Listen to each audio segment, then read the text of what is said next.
on aide les marques, on aide nos clients, on aide le marché à changer, à se transformer. C'est aussi pour ça qu'en fait, la particularité d'Artefact, c'est une agence qui est à la fois une agence de com, mais aussi un cabinet de conseil spécialisé dans la conduite du changement.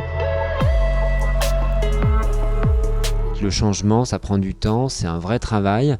Donc tout ce qu'on voit dans la data, ça fixe des objectifs, mais la manière d'avancer millimètre par millimètre dans le changement pour éviter de se prendre des murs, hein, comme en ont parlé certains, parce qu'il y a quand même certaines industries, l'eau en plastique ou la voiture thermique, qui seront tout bonnement interdites dans 20 ans. 20 ans, ça va assez vite. Donc nous, on aide les marques justement à définir leur feuille de route et ensuite changer leurs organisations, leur manière de travailler, leur process pour essayer de faire en sorte de mettre en place un système de croissance qui soit à la fois vertueux pour les consommateurs, pour les actionnaires et pour les marchés. Les 20, 30, 40 prochaines années de notre vie vont être dédiées à cette mission, mais qu'on trouve hyper intéressante parce que ça relie à la fois la technique et l'humain évidemment. L'accélération, je la vois à la fois du côté de la demande des consommateurs qui exigent des marques qui s'engagent davantage, ils veulent savoir ce qu'ils achètent, c'est un peu ce qu'on appelle la génération Yuka de manière un peu caricaturale. Et puis après, il y a aussi tout simplement les législateurs dont on se rend compte de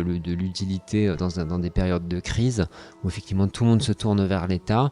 L'État, c'est lui qui dit qu'en 2040, on n'aura plus le droit de vendre des bouteilles en plastique classiques. C'est lui qui dit qu'on n'aura plus le droit de vendre des voitures classiques. Même si les marques sont animées de belles intentions, parfois un cadre législatif, ça aide à accélérer le changement. Pour aider les entreprises à s'adapter au cadre qu'on leur fixe, justement, on est là pour faire évoluer leur manière de travailler, adapter les messages, adapter la culture de marque, adapter aussi le type de preuve qu'on va mettre en avant. Enfin, c'est vraiment un très gros chantier de fond puisque effectivement, comme tout le monde le dit, on se parle d'une transformation des entreprises. Donc, c'est pas juste un petit coup de maquillage, c'est un changement structurel. À mesure qu'il va falloir changer en 10, 20, 30 ans drastiquement de modèle, et peut-être que ça peut passer par l'accession plus rapide à des jeunes dans les organisations. Ça peut passer par l'écoute plus active des jeunes au sein des comités de direction et des comités exécutifs pour faire en sorte qu'effectivement on se rende compte que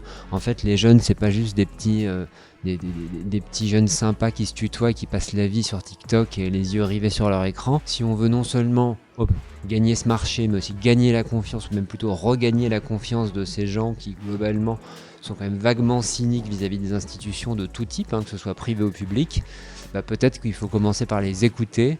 Ça serait une belle manière de rendre hommage à tous ces jeunes dont je fais quand même encore un peu partie, parce que en fait, c'est nous qui allons hériter de cette planète où il va faire trop chaud, il y aura des épisodes catastrophiques trop fréquemment, et où plus rien n'aura de sens, mis à part essayer de survivre. Donc effectivement, entendons la voix des jeunes, implémentons le changement le plus vite possible, avant qu'on soit vraiment trop dans une situation ingérable.